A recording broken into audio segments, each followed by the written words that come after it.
Olá, meus queridos irmãos e irmãs, voltamos com a segunda aula de hoje.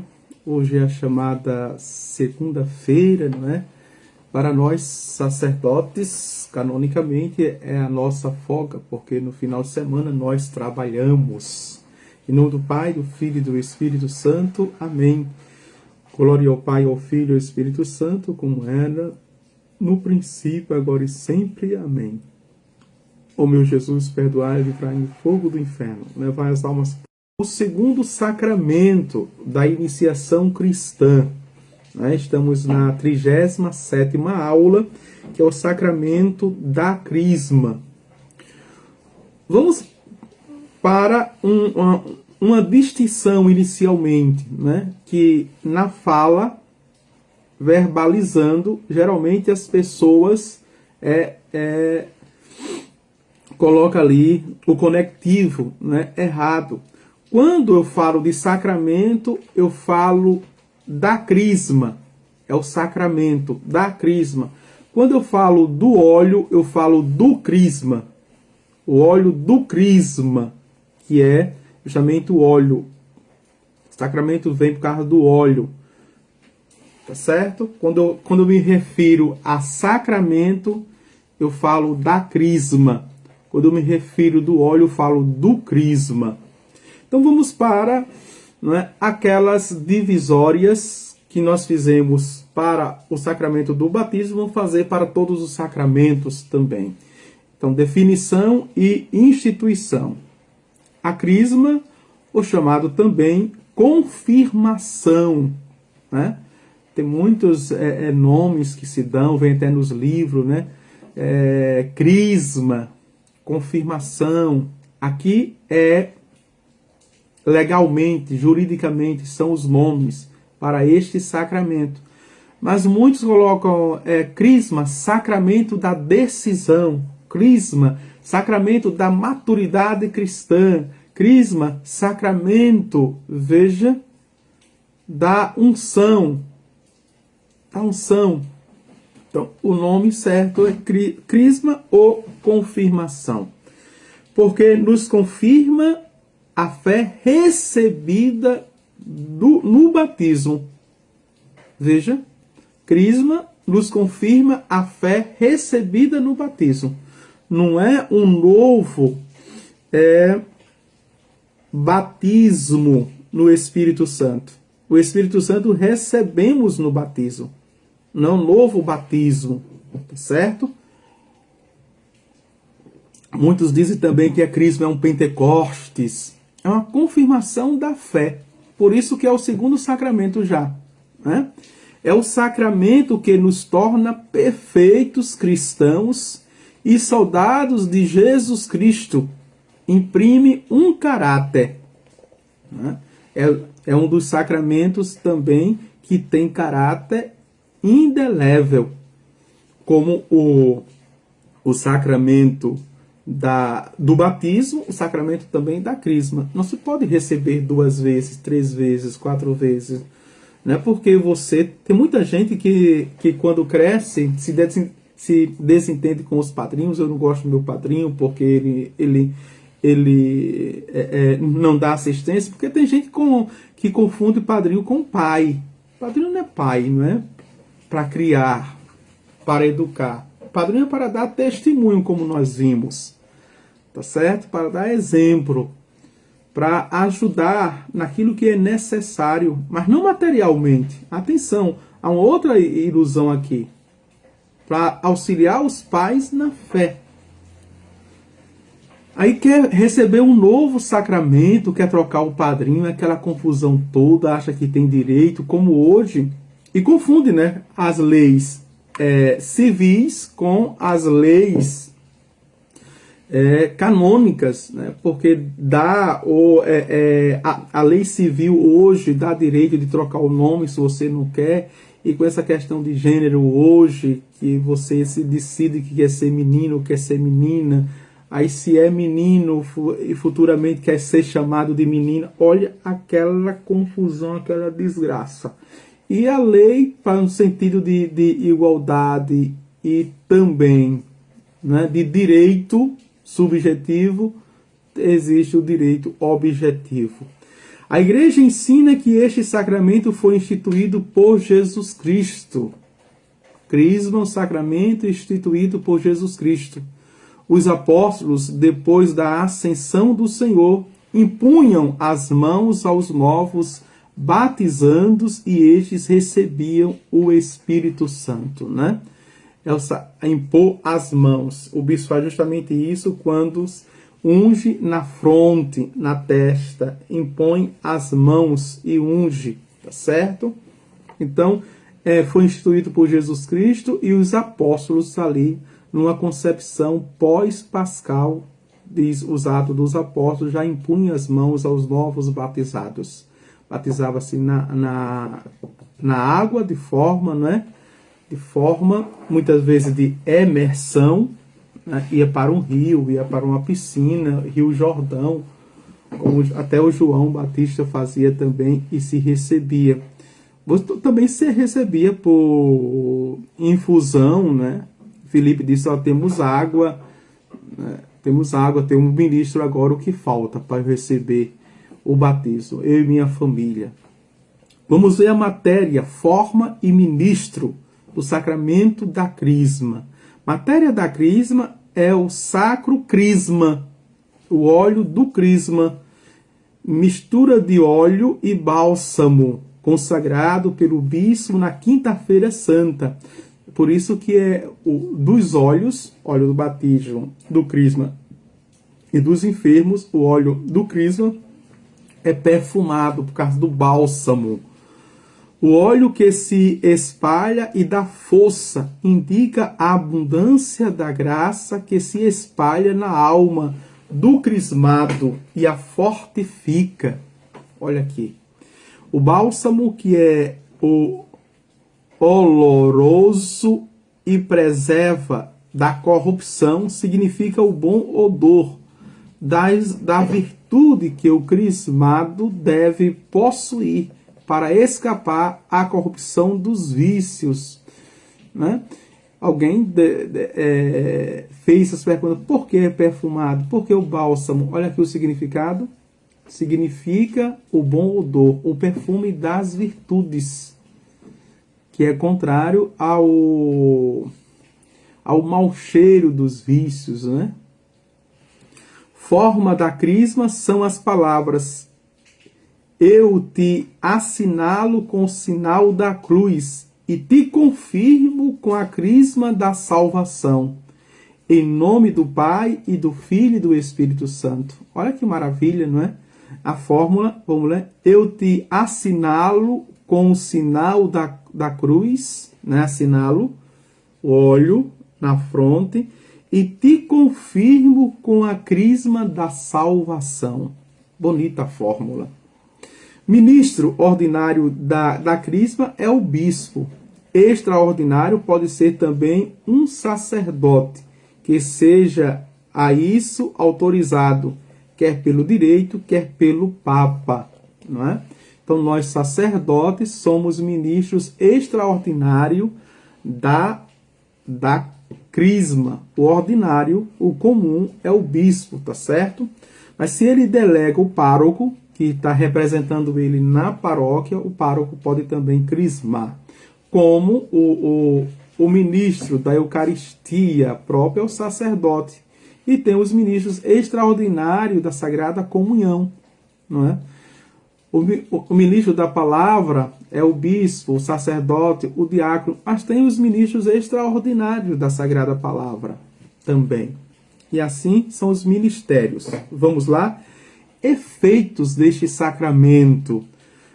A crisma, primeiro, aumenta a graça santificante e dá abundância dos dons do Espírito Santo, tornando-nos soldados de Jesus Cristo, fortes na prática da vida cristã e apto a professar a fé e combater os inimigos da alma com armas espirituais da oração, da mortificação e da fuga das ocasiões. Olha os efeitos da crisma, tá certo? Às vezes a gente aconselha na confissão, né? Aqueles que fizeram a primeira comunhão e até os adultos que não são crismados, fuja do pecado, fuja, mas eles não têm a força, porque não tem o sacramento da crisma para fugir das ocasiões. Não tem a força de fazer penitência, de se mortificar, né, na vida espiritual, porque não tem a crisma, não tem a força de combater os inimigos, o pecado, a morte, o diabo, porque não é crismado. Olha os efeitos. Não tem os efeitos dentro dele da graça infusa. Segundo, dá a graça sacramental, isto é, o direito às graças atuais necessárias para sermos bons soldados de Jesus Cristo. Veja, é como se eu desnudasse uma pessoa e dissesse assim, você agora é um soldado, não é? E vá para a guerra sem armas. Quer dizer, eu estou querendo a morte desta pessoa. Terceiro, imprime o caráter de soldados de Jesus Cristo. Aí sim, não é? A força. A pessoa está treinada, a pessoa está habilitada a viver no mundo lutando, combatendo. Por exemplo, a quaresma de São Miguel Arcanjo, né? Ele está bem aqui a imagem ao meu lado. A quaresma de São Miguel Arcanjo. Veja que fala em combate, que fala em batalha, que fala em luta. E tantas pregações, cerco de Jericó, a gente fala, né, que precisa guerrear. Mas a maioria das pessoas não são crismadas, sobretudo os adultos. Como pode? Não tem a armadura, né? Não é treinado, não é nem sequer um soldado ainda de Jesus Cristo. Então, sem ter as graças infusas necessárias, não pode combater. Fica só como retórica, né? Fica só como motivação. A pessoa está bem, se sente motivada, entra, gosta, chora, mas diante das provações, diante das tribulações, diante dos problemas, diante das tentações, ela não tem força, porque não tem a graça necessária. É outra coisa, né? E isso não é motivação. Necessidade para o sacramento da crisma. Embora a crisma não seja sacramento necessário de necessidade de meio para nos salvar, olha aqui, a crisma não é sacramento necessário de meio, não tem necessidade de meio para a nossa salvação. Todavia, a ninguém é lícito transcurá-lo. Quem não o recebe se priva das graças e dos auxílios para combater os inimigos espirituais, professar sem temor a fé e praticar a vida cristã. Qual é a conclusão que a gente tira? Né? O sacramento da crisma não é necessário para a necessidade de meio para a salvação. O batismo sim, mas a crisma não. Porém, sem ele você pode perder a salvação. Pode perder, não é? Porque fica vulnerável, porque, veja, não tem forças, não tem as armas, não tem vigor. Então pode desanimar, pode se deixar conquistar, pode se desviar, pode desanimar totalmente. A idade em que é bom receber a crisma é a idade de cerca de 7 anos. Olha como coloca aqui, 7 anos. Né? A prática aqui era, acho que vocês lembram, né? Sobretudo da nossa diocese, cada diocese tem uma idade, mas canonicamente a partir dos 7 anos do uso da razão. Né? E antigamente, né? Recebia-se já com o batismo. Com o batismo também era crismado. Já. Depois foi aos 7 anos, algumas dioceses, dentro desse conceito, o sacramento da maturidade, colocou para os 15 anos. A partir dos 15 anos se entra na crisma 2 anos, com 17 anos se faz. Com Dom Henrique aqui reduzimos a 12 anos, se entra na formação, né? Na preparação. E depois de 2 anos, com 14, se recebe o sacramento. Isto é, quando a criança chegar à idade da razão, porque então soem começar as tentações e podemos suficiente conhecer a santidade e a eficácia deste sacramento. Para recebermos dignamente esse sacramento, é preciso estar em graça de Deus. E se houver uso da razão, urge conhecer os mistérios principais da fé e aproximar-se do sacramento com devoção. É importantíssimo, não é? Celebrarmos a divina liturgia, os sacramentos, nos aproximarmos e os cônjuges sacramentais com piedade, com devoção, com fé inclinada, né? Reconhecendo que, veja, pelos sacramentos sacramentais temos ali a presença de Deus e recebemos as graças necessárias para a nossa salvação. Como se confere este sacramento, não é? O bispo, quando administra este sacramento, entende sobre ele, aliás, estende sobre ele o Espírito Santo. Depois, com o sagrado crisma, o unge em forma de cruz a fronte, não é? Como nós vimos a fórmula, dizendo ao mesmo tempo as palavras da forma. Por fim, dá leve tapa ao crismado com estas palavras: a paz esteja contigo, e um tapinha no rosto, como Dom Henrique fazia aqui. Estou sempre reportando Dom Henrique porque ele fazia na íntegra, não é? Celebrava na íntegra. Então, vocês, quem são daqui, não é? Lembra assim que ele dava um tapa, não é? Seja adolescente, jovem, adulto ou idoso, dava um tapinha, né? E dizia: a paz esteja contigo, tá certo? Que expressa a força e ao mesmo tempo a acolhida do santo bispo. A unção na fonte indica que o crismado não se envergonha de professar a fé. Ao tapa agora. O tapa significa que o crismado deve estar pronto a suportar qualquer afronta por amor de Jesus Cristo. A tapa significa martiria, não é? Ao mesmo tempo que o bispo acolhe, né? Ao mesmo tempo ele envia para que a pessoa dê testemunho de Jesus Cristo e que possa sofrer, que saiba sofrer por amor a ele. Também na crisma há padrinho para o crismado ou madrinha para a crismada, os quais devem instruir os afilhados no manejo das armas espirituais contra o demônio, o mundo e as paixões. Olha aqui os três.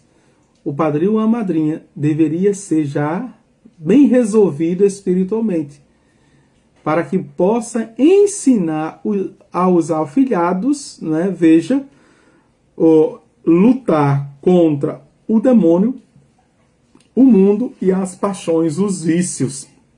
Para exercer o ofício de padrinho, cumpre ter uso da razão, estar já crismado, ter para isso a intenção e tocar fisicamente o crismado com a mão sobre o ombro direito, como na fila, né? Indica muito isso. Você fica ali e faz uma oração enquanto o seu crismado ou crismada ele estão recebendo o sacramento. Para o lícito, requer-se geralmente seja o padrinho diverso do padrinho do batismo, tenha ao menos 14 anos e não seja de ordens sacras, nenhum religioso, salvo dispensa. Olha, insiste nessa coisa ainda, viu? Canonicamente, os religiosos não podem, né? Canonicamente. Tá certo? Vamos ver aqui, 19 minutos, vai ser sempre aula assim de 20 minutos, graças a Deus, porque são aulas pequenas, a gente vê o sacramento em si. Depois vocês aprofundam teologicamente os sacramentos, não é? Na próxima aula vamos para o sacramento da Eucaristia e aí a gente termina os sacramentos da iniciação cristã. O sacramento da Eucaristia é maior um pouco, porque nele nós vamos ver, além da definição, além da forma, além dos efeitos e da necessidade, vamos ver um pouquinho, não é? A Santa Missa. A Santa Missa nas partes maiores para entendermos. Porque o sacramento da Eucaristia não é só um sacramento da Eucaristia, é também uma liturgia para a gente entender, né, brevemente e rapidamente. O Senhor esteja convosco, Ele está no meio de nós. Abençoe-vos Deus Todo-Poderoso, o Pai e o Filho e o Espírito Santo. Amém. Tchau, tchau. Até a próxima.